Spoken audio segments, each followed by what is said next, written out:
And then, yeah, also to convert.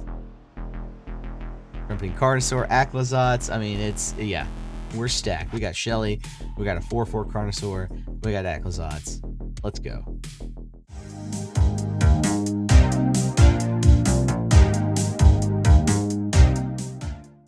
What's up, Damage Crew? I'm back with a new archetype today in Grixis colors known as Grixis Masquerade. Now, looking at the stats on Aether Hub, we see the curve, number of creatures to non-creature spells, and the number of lands at 26. This deck uses the new cards from Karlov Manor, including Illicit Masquerade, along with other cards like Invasion of Amonkhet and Cruelty of Gix to revive the likes of Atraxa or Carnosaur and pump value into your mid-range board. Now, Illicit Masquerade itself is a 4-cost enchantment that comes in at flash speed and gives all of your creatures an imposter token. Creatures with imposter tokens die, they get exiled, and you get to bring in another creature from your graveyard back to the battlefield. Our main target for this, of course, is Trumpeting Carnosaur, a beast of a card that has Discover 5. Now, along the way, we do utilize a 1-2-3 punch of Spyglass Siren into Deep Cavern Bat into Gix. Reaches is also here in the 3-drop slot to synergize well with your pirates in the deck, including Malcolm and Spyglass Siren, allowing you to activate multiple modes on Breaches when you attack. Now, typically, a deck like this that's aggressive is going to run into a few hurdles, including board wipes. When your opponent reaches for the board wipe, that's when you pull out Illicit Masquerade. This card allows you to reanimate at flash speed when all your creatures die. Now, we notably don't stack the 4-drop slot too deep since we want to hold up mana for Illicit Masquerade. In addition, we have ways to discard our reanimation targets early on, including Malcolm and Bitter Triumph. In the 4-drop slot, we also have, paired with Illicit Masquerade, Ill-Timed Explosion. One of my favorite cards, actually, from Karlov Manor. Now, we also self-mill with the map tokens and Invasion of Amonkhet. Of course, even without those cards, we can always shoot something down with Trumpeting Carnosaur and reanimate that later. Sideboard in the deck holds one of the best board wipes in the game currently in Deadly Cover-Up, which helps get rid of Atraxas or any creatures that form 1-creature combos or just combo pieces with the opponent's deck. Get rid of them once and for all. Nightclubber is also here to put in work against Convoke, and Toxrel also provides a great reanimation target alternative to Atraxa that works well against aggro and mid-range decks in general. The rest for control and domain. Let's go to footage from the past month to show how this deck evolved over time. We'll begin with the deck tech from the deck's first iteration, followed by gameplay from that broadcast. We'll end with a wrap-up charting the future of this list. We have 2 iterations to cover before wrapping up with where I think the deck is in its evolution. Now, the first one we're going to play tonight, let's go ahead and talk about it. A Grixis game plan that culminates with reanimating Carnosaur. You know, we have Aclazotz, we have Cruelty of Gix, which can bring out Natali, we still have Sheldred in the deck, but the card that we really want to highlight is Illicit Masquerade. This is an enchantment with flash, it costs 4, it's new from Karlov Manor. When ETBs, you put an imposter counter on each creature you control, and then whenever a creature you control with an imposter counter on it dies, exile the creature, and then you basically get to reanimate something from your graveyard straight to the battlefield. So hopefully by that point you've, paid 3, discarded to do 3 damage with Trumpeting Carnosaur. You can discard to Bitter Triumph as well. 3 copies of Invasion of Amonkhet. This card is doing wonders right now, especially against Domain. We do have the 1 copy of Aclazotz. I've thought about increasing this to 2, and I think we will. We'll go ahead and make that decision live. We're going to push our Cruelty of Gix to the sideboard so that we have 2 in the sideboard. And then alternatively, what do we get rid of here? Let's go ahead and get rid of a copy of Duress there. Okay, so that'll clean everything up. This deck is a 20 creature, 25 land, 3 average deck, even when you can consider the fact that that should be a lower average because we're really trying to reanimate our creatures and not play them raw. But sometimes, this deck can get up to that much mana when you consider the fact that we have Spyglass Siren in the 1-drop slot as well to help us create map tokens to get our lands. And then this is also a Gix deck. And then finally, we do have 1 copy of Reaches Eager Pillager just because it has some synergy with Spyglass Siren. So, very synergistic deck. 3 really strong colors right now in Standard. So, I don't see why we can't get quite a few wins with this in Platinum. Alright, so our first match that we have from that broadcast just before it actually is a match where we were warming up the deck and trying to tune it, where we just ran into Numbskull on ladder, and Numbskull was a friend of the channel. Big shout out to Numbskull. But we had one match one here underway now is match 2. All right, double bat. That's we were talking to me and Athena the Bun, new host of the Rebelcast, by the way. Go check that out. Talking about how Deep Cavern Bat she thinks is really only effective when you have 2. In this case, look at us with 3 in hand. Double breaches. This was back when I was playing 2 copies of breaches. That first strike is just amazing. Love that first strike. Alright, turn 4. I think we decided to play both bats here. Taking a Sheldred, taking a Path of Peril. Wow. And then we hold. I could have attacked. Alright, so they attack with Bloodletter. Double Tenacious Underdog. So we're at least going to get one of their underdogs with first strike here. And I think we can give them back Sheldred's Edict. Yeah. Alright, we get to the turn 5. Invasion of Amonkhet comes down.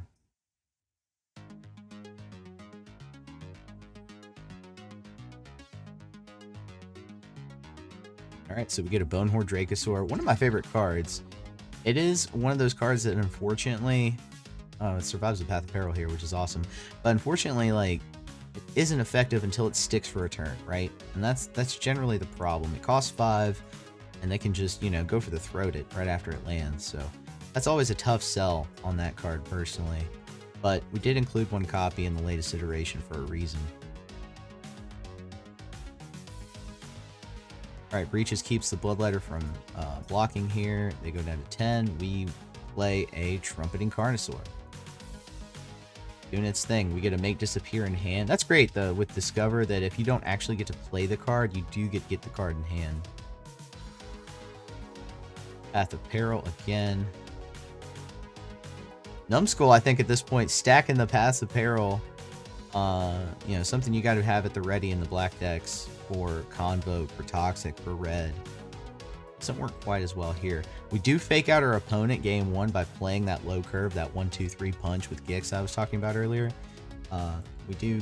I feel like we fake out our opponents with that choice. So that's intentional.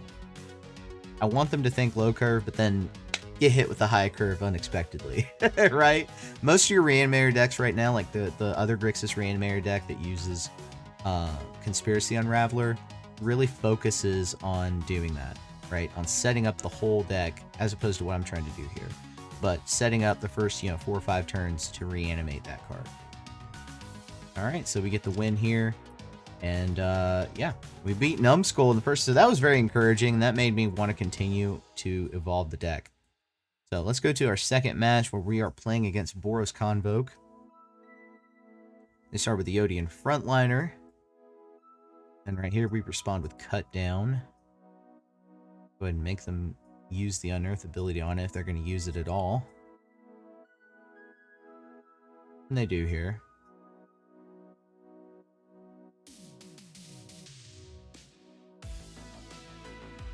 Or Gleeful Demolition. Should have duressed their Gleeful Demolition away. That, looking back, that's probably the play I would have done. An Epicure. Things looking pretty bad. Warden in the Inner Sky.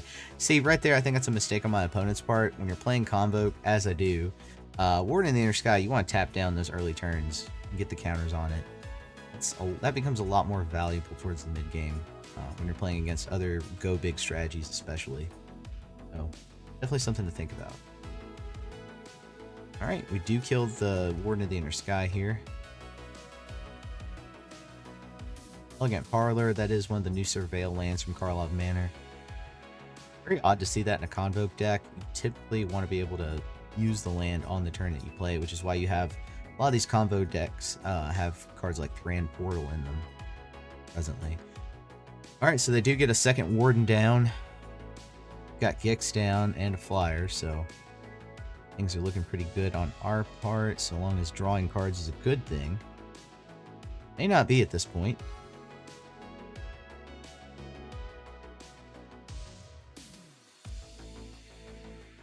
All those graphics you see, those are from the stream.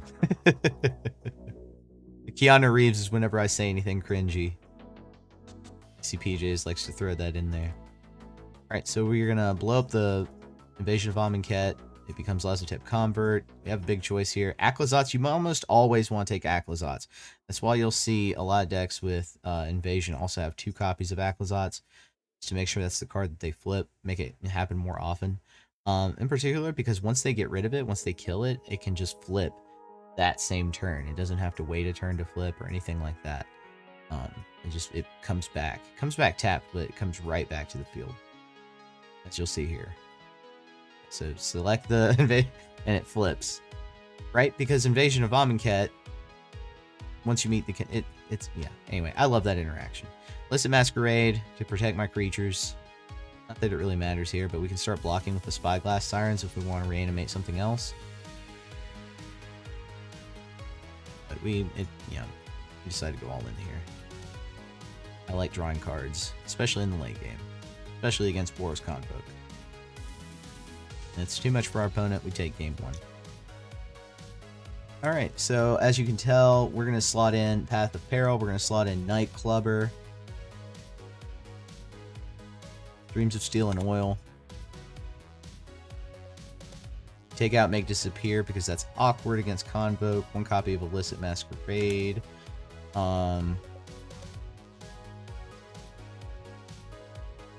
we thinking here? Take down my Bitter Triumph to 1 copy. Dream Steel and Oil to 2.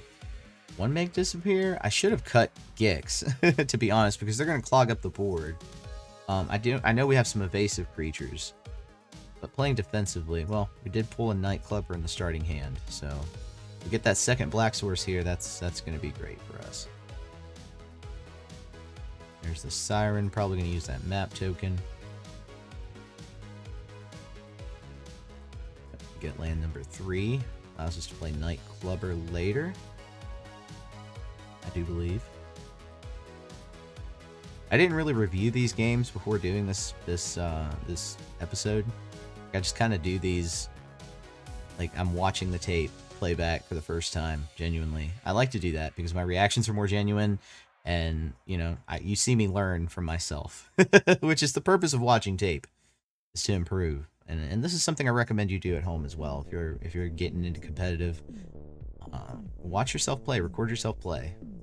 Notice what lines you could have done differently. Take note of player patterns, especially if you're trying to learn the meta.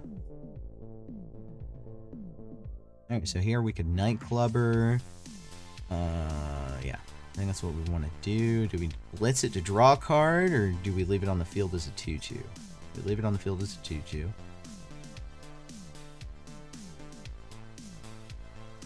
Play a Recruiter by himself, so yeah, we'll trade there.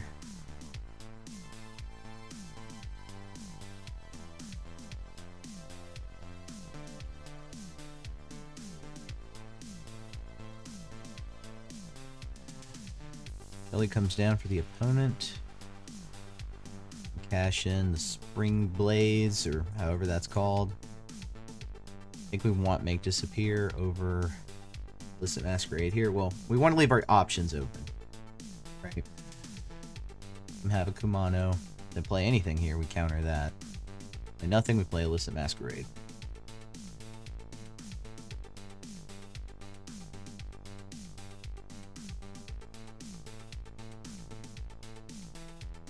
Alright, Shelly putting in work. I'm down to 4. Double Make Disappear in case they pull something like a Witch Stalker's Frenzy. Oh, nice. Could play Aclazotz and then be defenseless. Attack first with the Shelly. Old me would have just played the Aclazotz, getting too excited about drawing it.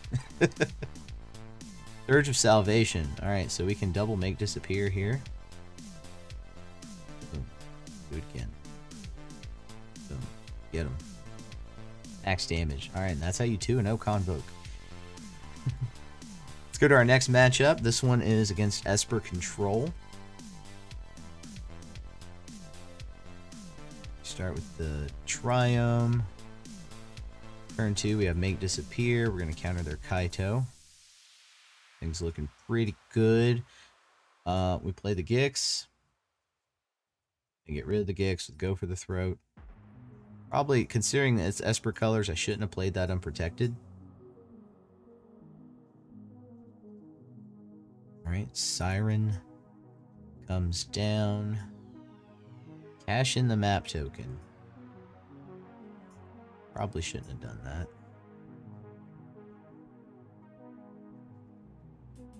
Alright, so we do have Restless Vents. Activate the Restless Vents. Leave 2 mana open. And Shieldred's Edict comes out. It's like they just have the answer for everything, huh? Alright, so we're gonna pay the life, kill the Wandering Emperor. Wandering Emperor does... Ooh, and then they make disappear us. Long goodbye on the token. We can just get 1 more mana, right? We can cast Tali. It's late in the game. Cash in the map token. It's a stinking cut down. Cash in Mirrex.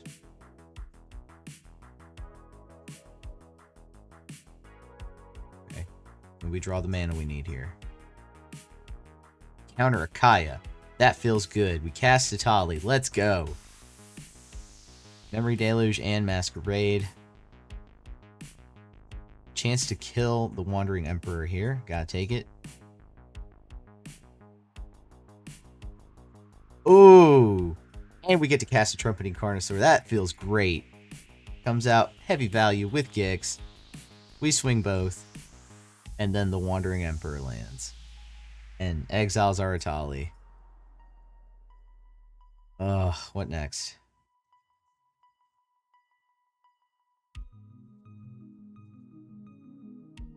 Alright, let's kill the Wandering Emperor. They Otawara the Wandering Emperor. They don't have 4 mana open, which is great. At least there's that. So we're going to swing in with everything here. Everything except the Gix. Okay. Alright, so we do get to reanimate something. Bring back another Spyglass Siren. We swing, we hit. They're down to 13. We get to draw.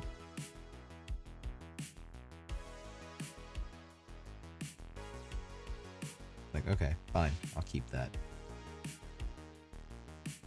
Wandering Emperor. Which we were expecting. We're going to pull the Trumpeting Carnosaur with the Otawara. Right? I'm thinking high IQ move right here. We're down to 5, though, man. They counter, which they do. Alright, we want to kill the Wandering Emperor. We do. We want to cut down their token. Top deck mode, except they have something over there. Well, aside from that Sunfall. Alright, nothing we can do here. 2 turn clock. Fortress comes in, 1 turn clock. That's how we lost that first game against Esper Control. I'm telling you, I remember that. The salt was real that night. Alright, so we sideboard. You know, obviously we're going to sideboard our anti-control package. We cut an Aclazotz. I don't know why I did that. We cut Invasion Omget. I don't know why I did that. We decided to go instead with Duress and Cruelty of Gix. So you can kind of see, based on that loss, why I would evolve the deck the way that I did. The way it is currently.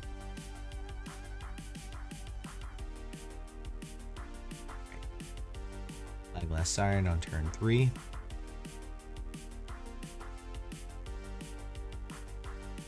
God, this match is just, so far, has been painful to watch.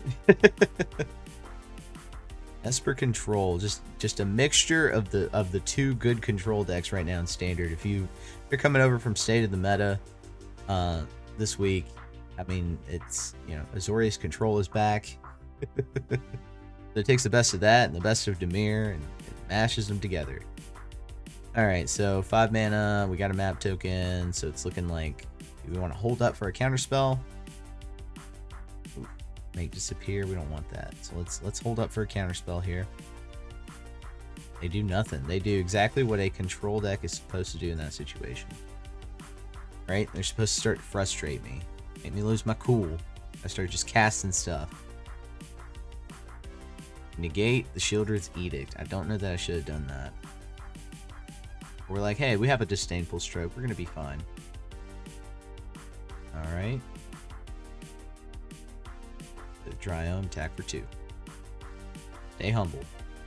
What you have to do against controls, you have to stay humble. If you don't, like, if you lose your cool, you're done. Alright, opponent casts Void Ren. We cannot counter that. Spending so much to get rid of a Spyglass Siren, I thought, you know, that kind of puts me ahead in and of itself, right? Alright, so let's try casting one of these Trumpeting Carnosaurs. And we immediately get dissipated, and they get to cast their Wandering Emperor. Army in a Can comes out with a Kaito, drawing them cards. Those two paired together work really well, and I suspect that pairing right there, Kaito to Wandering Emperor, is part of why this deck is strong and why people think about Esper colors naturally when it comes to like a control and a Super Friends build. That animation means I am salty. Another one that ICPJ's put in the streams. Yeah, so we, you know, Sheltered landed. Don't know that matters here. As they Sunfall.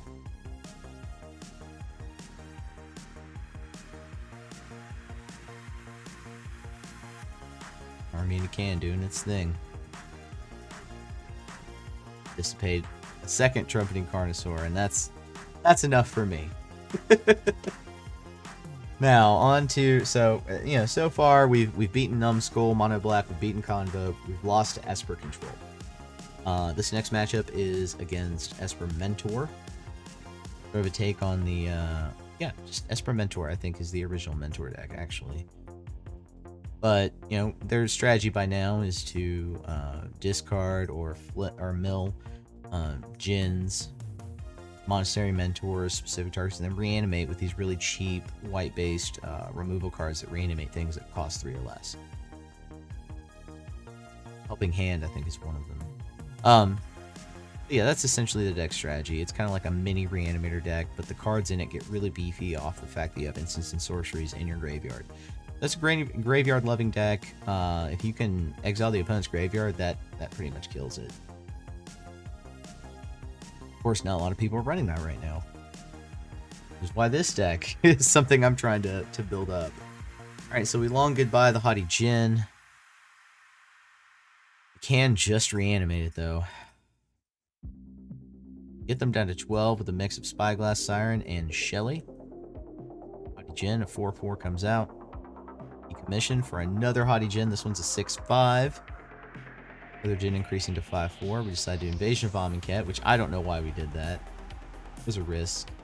Need that land. And we hold here. We're gonna attack with both, obviously. We get to block one and kill it with the Carnosaur. They remain with a 9/5 Djinn. Blue God comes out. Papatik. And then, yeah. Also to Convert. Trumpeting Carnosaur, Aclazotz. I mean, it's, yeah. We're stacked. We got Shelly. We got a 4/4 Carnosaur. We got Aclazotz. Let's go. And, yeah. So they give up. In terms of a sideboard game plan. Think about it. Dreams of Steel and Oil, Duress. Negate.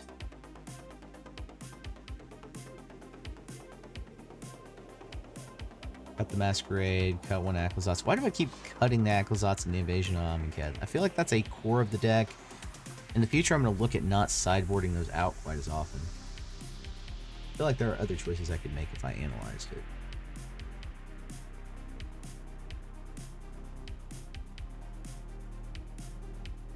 The Triome comes out first.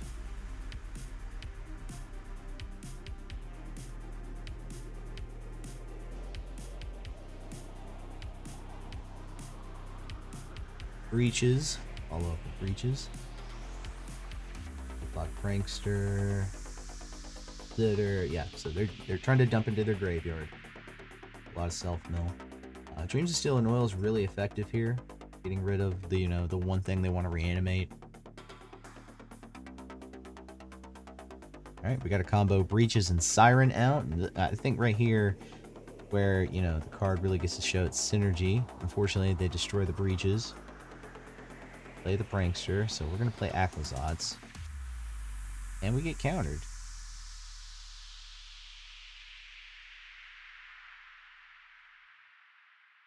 Might have even been a misplay because I think I could see that they had Disable Stroke. It had been revealed to me. Alright, so we can go Sheldred, Bat. It's great because we get rid of Destroy Evil there. But Bitter Triumph returns Destroy Evil to their hand, and they use it to kill the Shelly. So we're going to use Creature Land, attack with both. Discard into a Sheldred. We're at 10, we're at 16. Haughty Djinn comes down as a 6/4. They still have a Prankster on the field. Kill the Haughty Djinn with Long Goodbye. Play the Sheldred. Down to 8. One card in hand. Both of us in top deck mode. Card of Course causes them to draw more. A lot of the cards in their deck are going to cause them to draw. Right? And that's what we're banking on.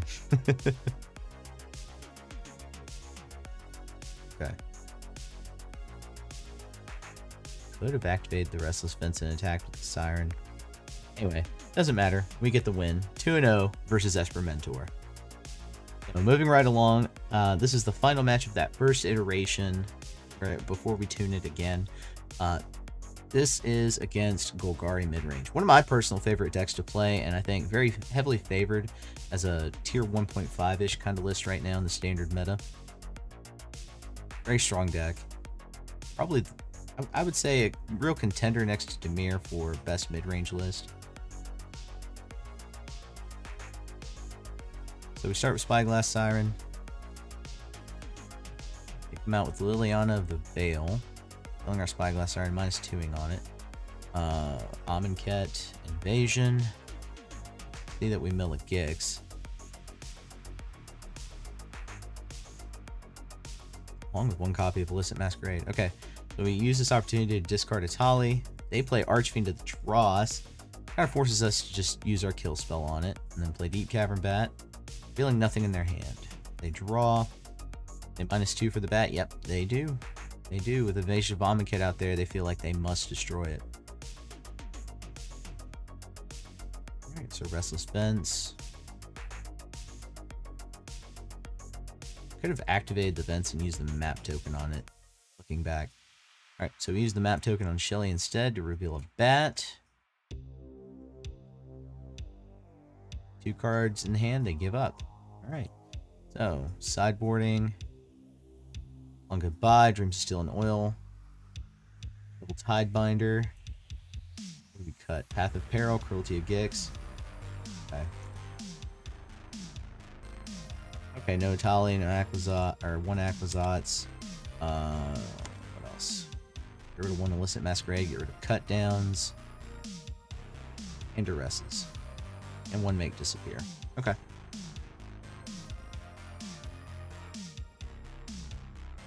Interesting watching it sped up, because at the time I'm like going back and forth sometimes, like, oh, 2 copies of this. No, 1 copy of this, right? Like, you see me do that quite a bit. Like a sign. That's a sign of a novice, though. I'm being honest with myself. I gotta challenge myself to do better. Alright, double Spyglass Siren to their Mosswood Dread Knight. We don't block the 3.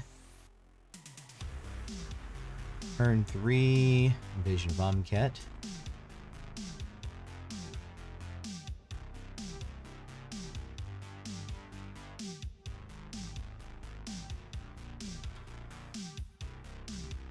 Alright, 2 on the Invasion. The Cavern Bat comes down. We're gonna get rid of 1 of the Long Goodbyes, I assume.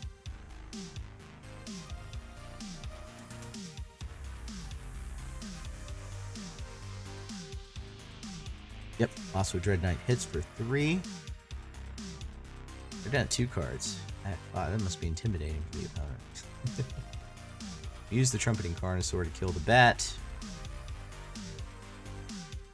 Assuming that right here we're going to be able to reanimate. Yep, and we do with Invasion of Amonkhet. Just perfect timing there. Using the Carnosaur to kill the bat, and then flipping Invasion of Amonkhet. We get to discover 5 to reveal another bat. That's wild. Oh, they immediately go for the throat at revealing that they have a Sheldred in hand. Oh, and they get to play it before I get to play Dreams of Steel and Oil on it. Oof. Alright, so we play the Aclazotz. I think the Aclazotz outpaces the Sheldred here. Yeah, I think that's what happens. Even with Restless Cottage. Alright, so we sacrifice our Aclazotz to kill their Shelly.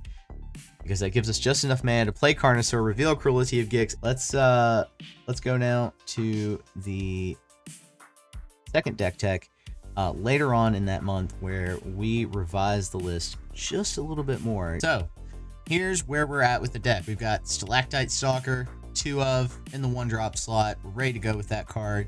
I feel like it's very appropriate since we're going to be attacking the battle. Invasion of Amonkhet. This is really the key to beating the decks that are bigger than us. Rakdos Control, 5-color domain, anything with giant creatures. We're going to want Invasion of Amonkhet for those decks. It is a Gix deck. We're going to be using Gix to grind it out, win in the card advantage. We've got that. Our 2-drop slot is comprised of 2 Make Disappears, Bitter Triumph, go for the throw. We balance those 2. 2 Long Goodbyes, a spell that removes a lot of creatures in the game right now. A lot, 3-drop slot is where a lot of the creatures are. Preacher of the Schism, Graveyard Trespasser, Gix, Rafine. I could keep naming them, but this is going to get rid of them without being able to be countered, which is great for Rafine's ward ability. We've also got 2 copies of Blood Splatter Analysis. It does 3 damage when it comes into a creature, and then it also sits around as an enchantment that says that when 1 or more creatures die, mill a card, put a blood stain counter on it, sack it if it has 5 or more, and when you do, return target creature card from your graveyard to your hand.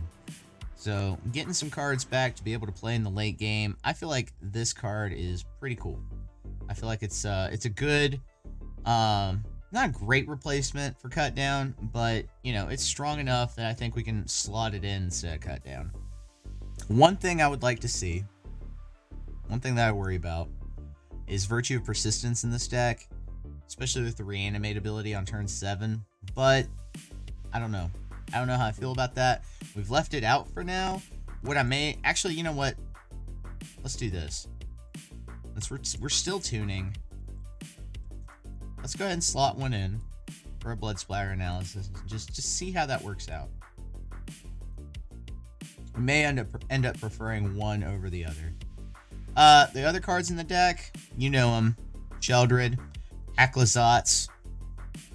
But we've also got Big Shelly in here because, of course, you need 8 or more cards in the opponent's graveyard to be able to use this, and we can get there with Invasion of Amonkhet.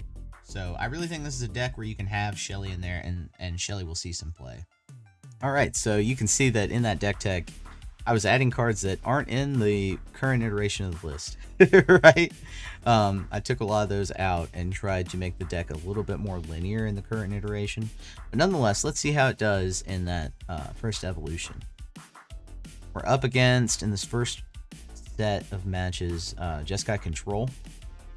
Interesting, we were just talking about Esper Control. I lost 0-2 to that.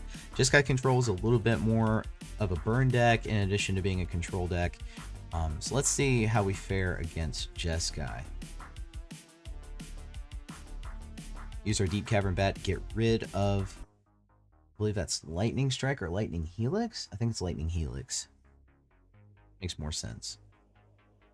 Quick Study, they reload. Back up to 6 cards, play a land. So turn 4, they do nothing. I think we just, yep. Back here, we get to discard a Carnosaur to draw a Sheldred. That's not bad. That actually helps us draw that next land, which we can use to play Trumpeting Carnosaur. Restless Reef. We play Experimental Augury. Attack with the Reef. Who do we mill? Ourselves? Yep. Makes more sense. Mill yourself there. Attack for 4, get them down to 11.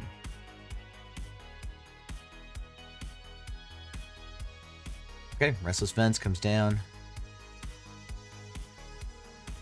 See that they have no more lies. So we're just gonna keep pecking away with Restless Reef.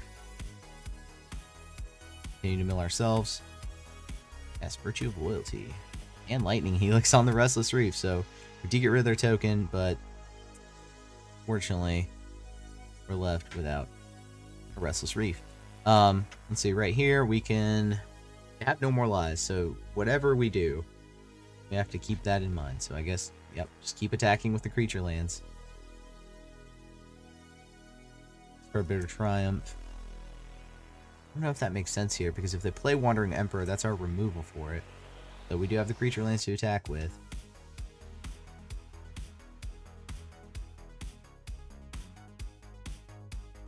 Ezram. It's a big risk playing that without being able to protect it. So you want to go for the throat Ezram right before he gets those clue tokens, especially if they have open mana. Carpeting Carnosaur comes down, we get Discover 5 into a Deep Cavern Bat. Very useful against a control deck, especially like Jeskai. They immediately play with fire and Sunfall away our Carnosaur. What do we do here? Sheldred, Invasion of Amonkhet. Have to discard, and we get to draw. They discard Brotherhood's End. It makes it feel safe to play Breaches.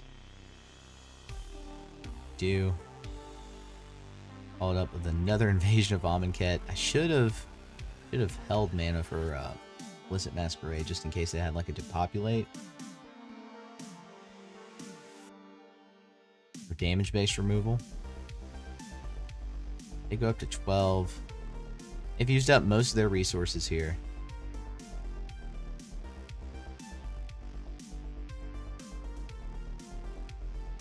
Right, attack with the Restless Vents. Decide to flip the Invasion of Amonkhet if we can here. While we're at it.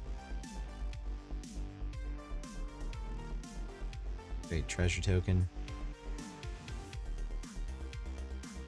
Cash in a clue token. They're drawing cards.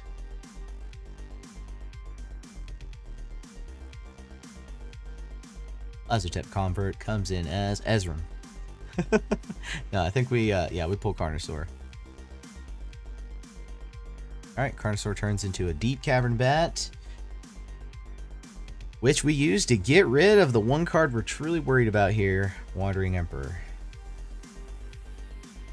Alright, so we go down, they go down to 12, we're at 26. We can play Illicit Masquerade at flash speed, so I'm not going to play it right now. And opponent gives up. So that's 1-0 against Jeskai.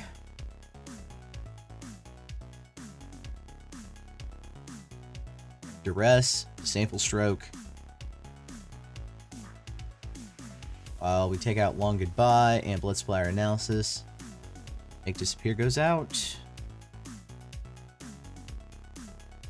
What else do we want? Third Triumph for the Planeswalkers. Alright.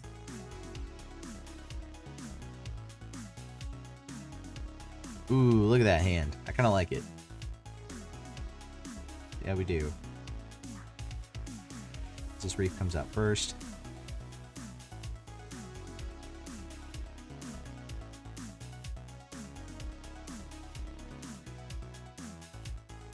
What do we hit? Populate. Make them work for it. No blocks.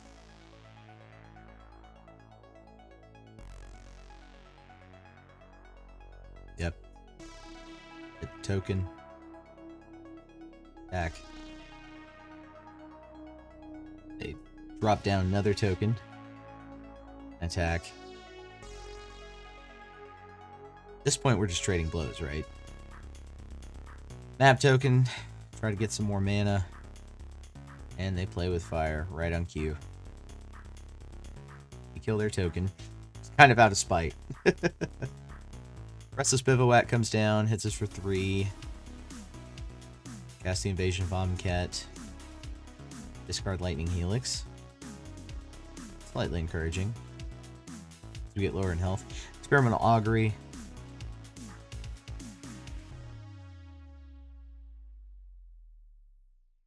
Alright. Another Invasion of Amonkhet. They used Tidebinder on it this time. We counter their Virtue.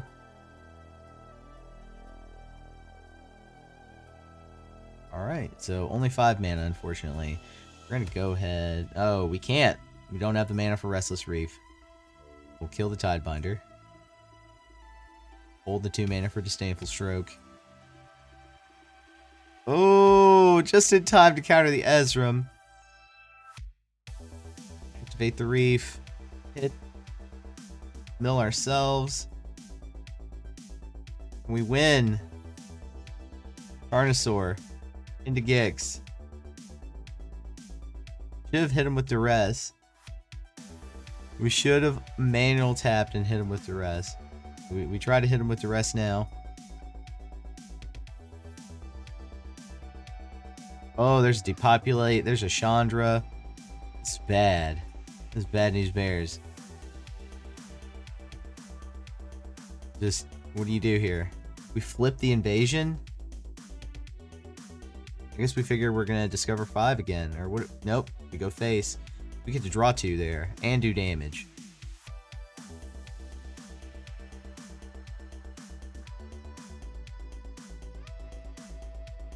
In turn. Okay. See what they do here. Kill both creatures. Yep. Doesn't matter, because they hit us for 5. So Chandra was actually an insta-kill.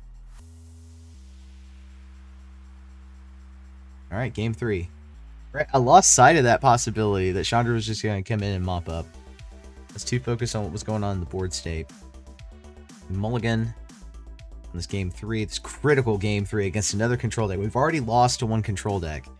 So, we have to win this one, right? If this becomes a viable deck, then we have to at least 50-50 that matchup, because control is everywhere right now. Elegant Parlor. We turn 2. Okay, we decided to go for the bat instead of playing the Reef. 1 Depopulate out of 2. The cliffs come down. Invasion of Amonkhet. I wish that Trumpeting Carnosaur... That's probably what I said on stream too. I wish that Trumpeting Carnosaur could do 3 damage to battles. Oh, and they draw Brotherhood's End. But we are going to force them to use Depopulate. Yep. And we're going to flip that Invasion of Amonkhet. I ain't worried about it.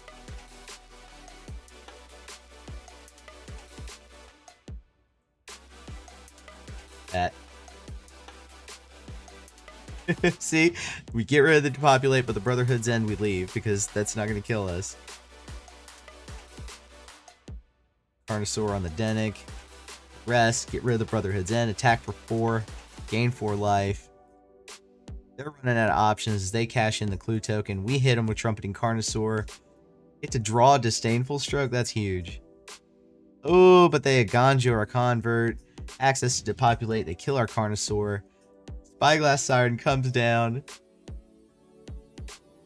We go for the attack. Increase the Restless Reef to a 5/5. Mill them. Hit them for 5. They're down to 11. We've got a Trumpeting Carnosaur on top. That's what we play. Discover 5 into a Deep Cavern Bat. Deep Cavern Bat reveals they have nothing. Cash in a Mirrex token. Didn't hold up Disdainful Stroke. That's fine. We're on the attack here. We're the aggressor.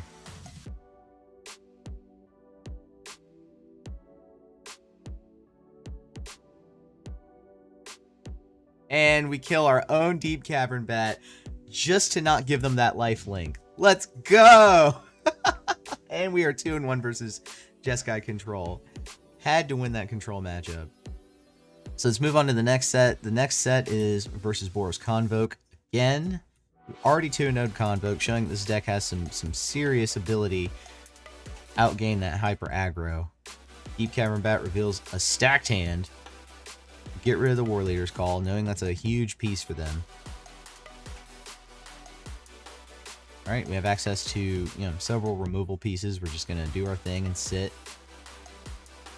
There's Resolute Reinforcements. Warden in the Inner Sky. So, let them pump it up. Kill here with Blood Splatter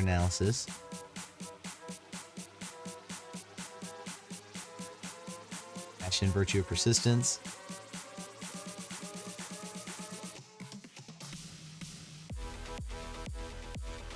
Evasion, yep. I think that's the optimal play there.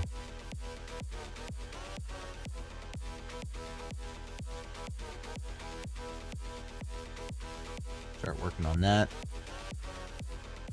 Yep, let's go.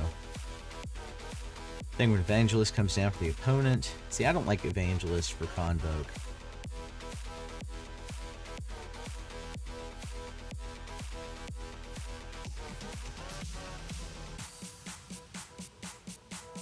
Alright, blocked by 2 1/1 Flying Bats. Okay, so we cash in the Bear Triumph here.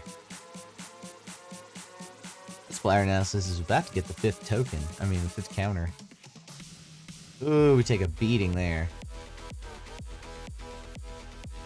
Then just enough power to flip Invasion of Amonkhet.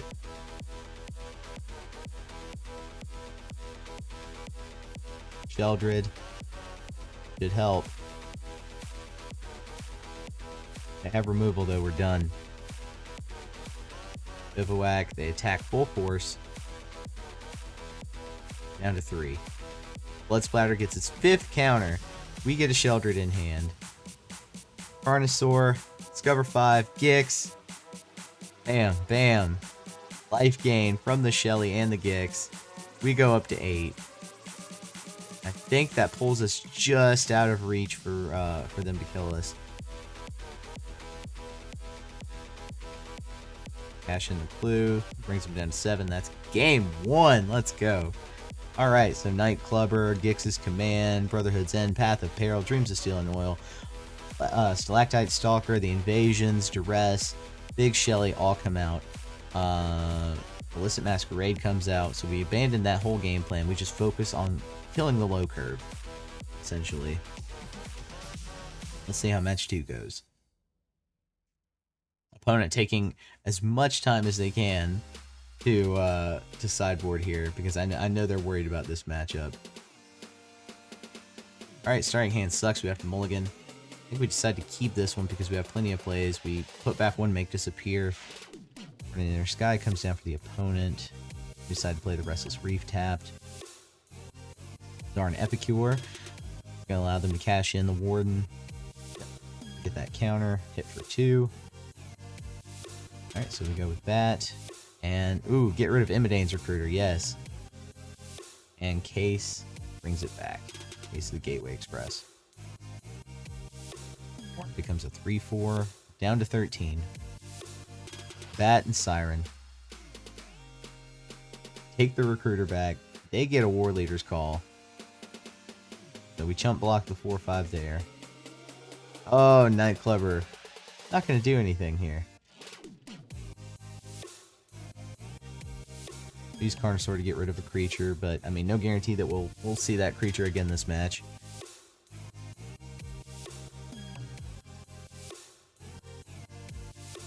Warden becomes a 6-6. They cash in a clue. Down to 4. It's now or never. What have we got? The 1-1. We're gonna have to chump block with the Warden, with the Deep Cavern Bat. Survive just another turn.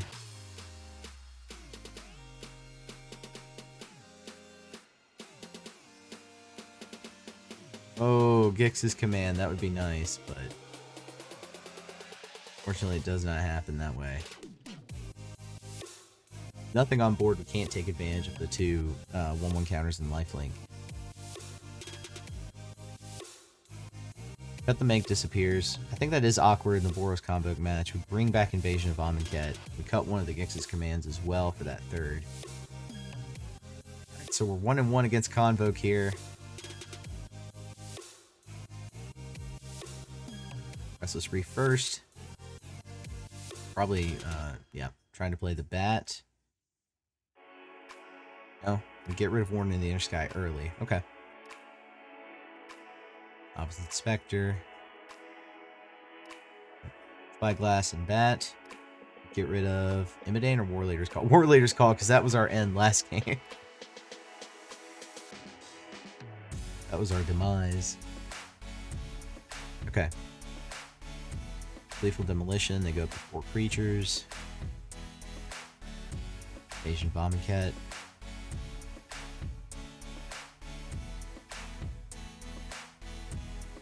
Alright, 2 on it. 2 left. Dane's Recruiter. Get us down to 9. Wow.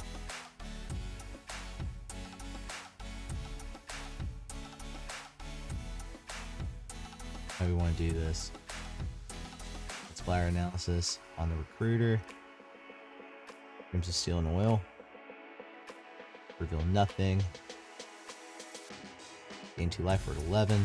Laser Tap Convert comes down as a Gix. Alright, let's go. Sheldred. There's the wall. Gix allowing us to draw, gain life. We're back in the game. 15-15. Opponent gives up. Alright. So those are all the matches. Let's finish up with the final wrap-up. Latest iteration of this Grixis Masquerade deck attempts really to be more clear-cut and linear, eschewing the Shelly, and a second Breaches for Cruelty of Gix, more direct reanimation. Right, why fix what's not broken? Toxroll and Nightclubber still make up a distinct sideboard game plan against Toxic and Convoke decks alike. Note the great synergy between Invasion of Amonkhet and Aclazotz here as well. You saw that in the gameplay play out. We're currently pondering the idea of 2 copies of Aclazotz to take advantage of that never-ending Aclazotz always on board combo with Amonkhet. We already brought up Ill-Timed Explosion. I really like where that card is positioned in the current meta. This deck doesn't really currently have... If we're talking about weaknesses that I want to shore up in the future, currently this deck doesn't have a plan for Azorius Control, which is a tier 1 list, as you saw if you've already seen the state of the meta. You saw the overwhelming loss to Esper Control in the video. If the meta share of that deck continues to rise, this deck may actually become less viable for me. We shall see. Now, as of now, it presents a great line against Convoke, against Toxic, Mono Red, other mid-range strategies as well. We may be back with an update to this deck in the future, as I truly believe it is a lot of fun to tinker and experiment with, and there are several other cards that I want to slide in and experiment with. Other cards that we could slot in to angle the deck in other directions. Do we want a Tali, for example? We saw the effectiveness of that card. Do we want the new Conspiracy Unraveler, which is in some of the other Grixis Reanimator lists I've seen out there? And then, if we're doing Conspiracy Unraveler, then that allows us to branch out into some non-creature 7-drops such as Chandra, Reach the Multiverse. I mean, the possibilities become endless there. Nonetheless, I don't doubt that we're going to definitely have to revisit this deck in a future video, so stay tuned to the channel, turn on all notifications, and be sure to like and subscribe so you'll know when I go live in the next video. Until then, though, let's go for max damage.